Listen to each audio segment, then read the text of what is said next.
The four Yonko stand at the top of the seas, conquering through strength, territory, and fear. But above the pirates who dominate the Grand Line exists a power far beyond comprehension. The world government controls the entire world itself. It commands the Marines, controls history, erases nations, and decides which threats are allowed to rise and which ones disappear before they even matter in the first place. Alright, so today in this video we're diving into the true power of the world government from the bottom to the top.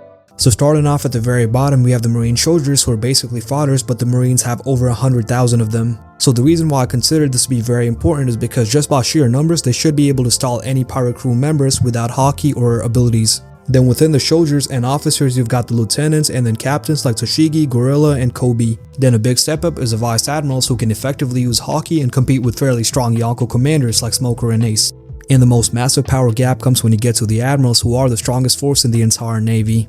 As for how strong are the admirals by far have some of the best feats in the entire verse. Starting off with Green Bull was able to go on par with the Akaza and 9 Samurai and also showed superiority to King and Queen by claiming that it'd be a shame to lose to mere Yonko commanders.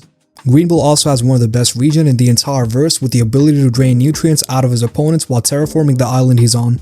And being able to control the entire island and terrain gives Green Bull a significant advantage to surround his enemies from all sides until his opponent gets exhausted or hit by one of his plants.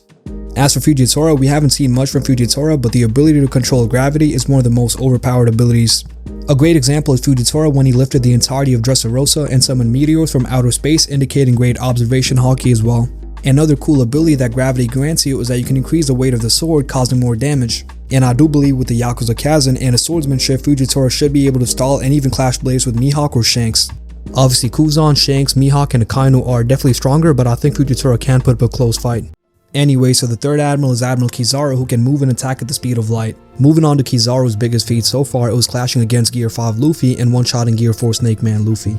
This fight gets hella controversial, but Kizaru did clash with Gear 5 Luffy and outlasted him in the end. In pre-time skip, Kizaru also went on to one-shot all the Supernova and fight Rayleigh at the same time. And he had no problem going and intercepting Big Mom or Kaido back in Wano. I'm quite positive that Kizaru does beat Big Mom, but even if you think Kaido's gonna beat Kizaru, it's gonna be a fairly close fight. And above the three admirals, we have Fleet Admiral Akainu. First things first, Fleet Admiral Akainu has a Devil Fruit with the highest AP in the verse, but the key factor here is that his Devil Fruit can melt anything it touches. Some great examples are Whitebeard getting half his face torn off and a hole through him. And despite what the anime made it look like, Akainu did overall dominate the entire fight while tanking most of Whitebeard's attack and fighting the commanders in the meantime. And after the Marineford arc, Akainu also went on to fight Kuzan for about 10 days and he took off Kuzan's leg. Mind you, Kuzan froze all of Blackbeard's crew within a second and was not scared to fight Blackbeard as well. And what makes Akainu beating Kuzan even more impressive is the fact that Kuzan was equally clashing against Garp. And we're talking about Garp, who was equal to Roger in his prime and was still healthy at an old age. It is true that Kuzan was getting thrown around a bit, but he was tanking all of Garp's attack infused with potentially some of the best Conqueror's hockey. And the last thing that makes Akainu extremely powerful is the fact that he can terraform the entire island to his advantage while making it rain with magma at the same time while fighting. And by the way, it seems Akainu is probably the strongest fighter the Marines have.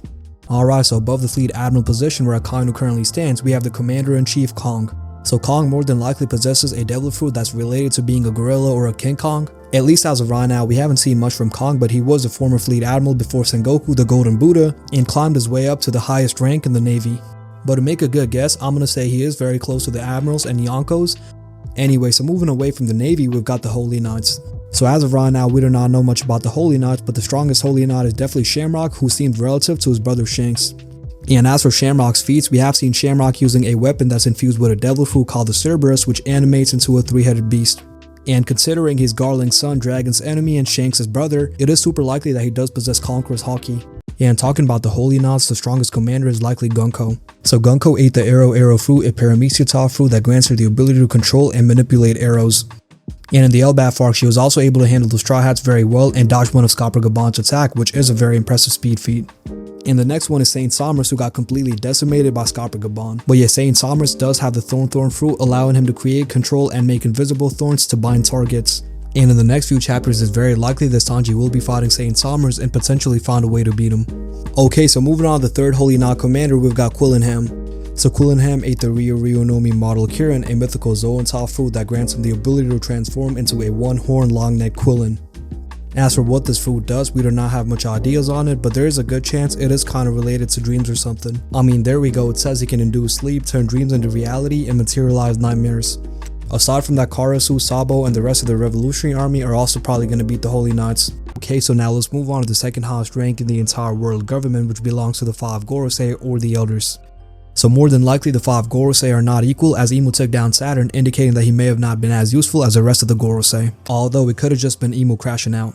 And if I were to rank the Gorosei, I would rank Figurlin Garling at first. While I agree that Garling did get obliterated by Roxy Zebek back in the God Valley flashback, there's a very good chance that Garling did grow stronger over time, and it is backed up by Imu replacing him with Saturn and giving him immortality and regen.